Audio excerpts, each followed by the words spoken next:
Welcome to Right on the Money, the weekly talk show with interviews you can use to help you maximize your money and optimize your financial future. Before moving forward with any of the ideas discussed on the show, always consult your financial advisor, insurance professional, or tax consultant. Looking for financial help or a second opinion? We can help you in your search. And now, your host of Right on the Money, syndicated financial columnist and money-colored commentator, Steve Savant. In this segment, we're talking about probate after you die with estate planning attorney Elizabeth Westby. Just the thought that everything has to go through the meat grinder of probate should be inspiring every single person to really think about sitting down with an attorney. This isn't a do-it-yourself deal, is it? Well, actually, you could potentially create your own estate plan online, but you can't go through the probate process by yourself. You must, at that point, hire somebody. You can imagine what those fees end up being like, and this is all 100% preventable, avoidable. So I think that's the biggest kicker there. All right, I want to ask you about this. If I'm in probate and I go through, let's go through the thing. Oh, you didn't plan, so give me the consequences of going through state probate. What's going to happen is it is, number one, a court process, and it's the process of administering the estate of the decedent, right? So it's a court process, which makes it a public record. Anybody who wanted to could then go on and find all of the information of your family, your beneficiaries, your assets, and how to find them. This is how creditors find you after you pass.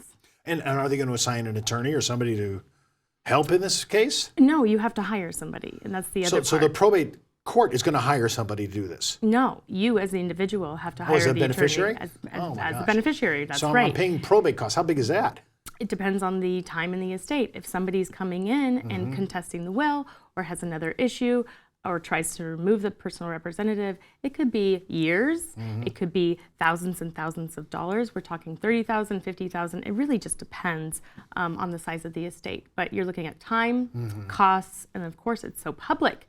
Nothing that you've done. And when you create a plan, hopefully, you want it to be private. That's sort of one of the benefits of it. And then you could completely lose that by going through the probate process.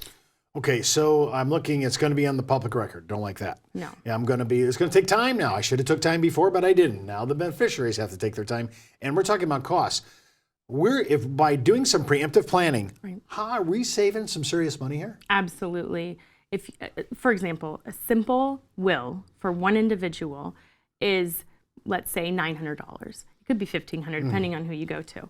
But then if you end up going through the probate process, this could be $20,000, $30,000. Again, it depends on the estate, but it's the difference of thousands and thousands and thousands of dollars.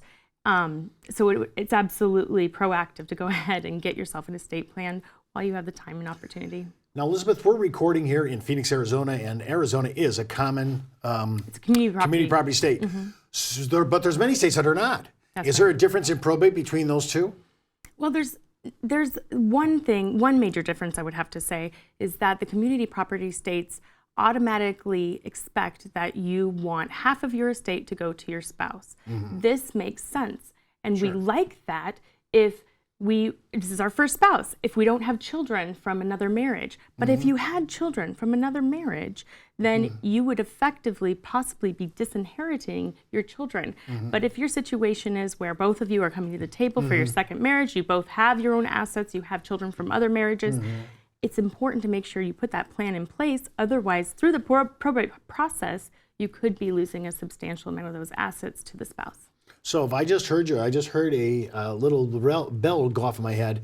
Any type of life event changes need to be looked at immediately, so that what you just said was, my first family children just got cut out because I'm married to this gal in a community property state. Everything went to her. I'm not really opposed to that, but my children got X'd out. Right. Okay. Life events, that is the trigger. That should always trigger your going to your attorney and either creating an estate plan or revising the plan you have. And that's something I see that's missing a lot. Even people who are diligent enough to go to an attorney and have an estate plan written up, they never revise it. They never review it. They never look back at it. And the fact of the matter is, things change, assets change, people change, marriages, divorces, deaths, births. So Well, now we're pretty, on the advisory side of my practice, we've always been into meeting our clients once a year, revise their things. Maybe their risk tolerance changed. Maybe they're getting closer to retirement, so we need to change the mix of their asset allocation.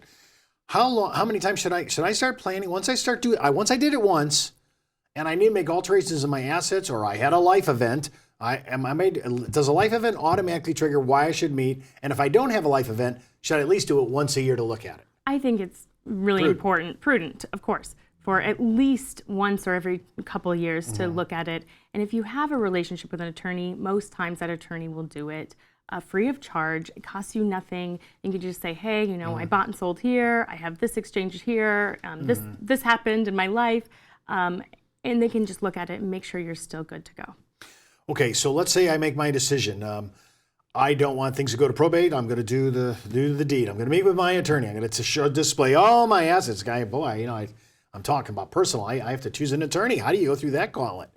Well, I think that's one of the major points of avoiding probate and having a proper estate plan is choosing your counsel. It's part of choosing your team, like we talked about the other day. I think when you go to through the probate process, you should have the counsel who has created your estate plan. And remember, this person is the person who your children are going to be going to for questions. That's right. If something were to happen to you in your old age and they don't know what to do, your children won't know what to do, they're going to be contacting this individual, and you want to make sure there's a relationship of trust, of liking, somebody who is going to be there and available for them, and someone who knew you and your wishes and what that meant to you. So the relationship is a huge part. Now, a lot of people go online and they create their own plan, a will online. There's a million websites that offer that service.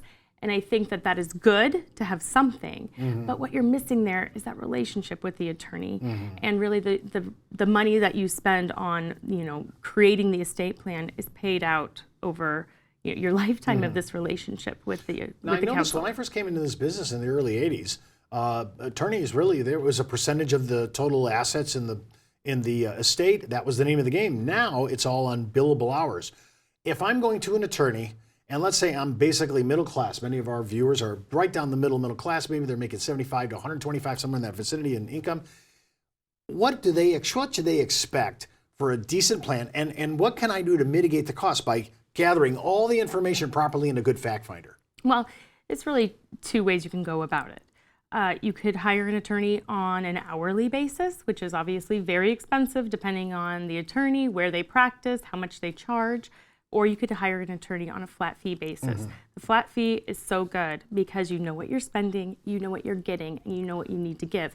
Part of that is collecting all of your assets, knowing where they are. That's more important than exactly what they are because the instruction comes obviously with the counsel.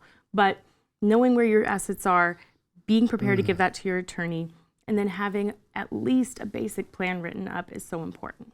Okay, so let's say we've done the basics. We met and went through maybe 3 or 4 interviews trying to find the right attorney. We settled on somebody. We think they're good. We introduce that person to some of our beneficiaries who will be involved, so everybody has a beginning relationship. We've collected our information. We've filled the fact finders. We now know what our price tag is going to be because we look at the billable hour and you said, one flat fee rate.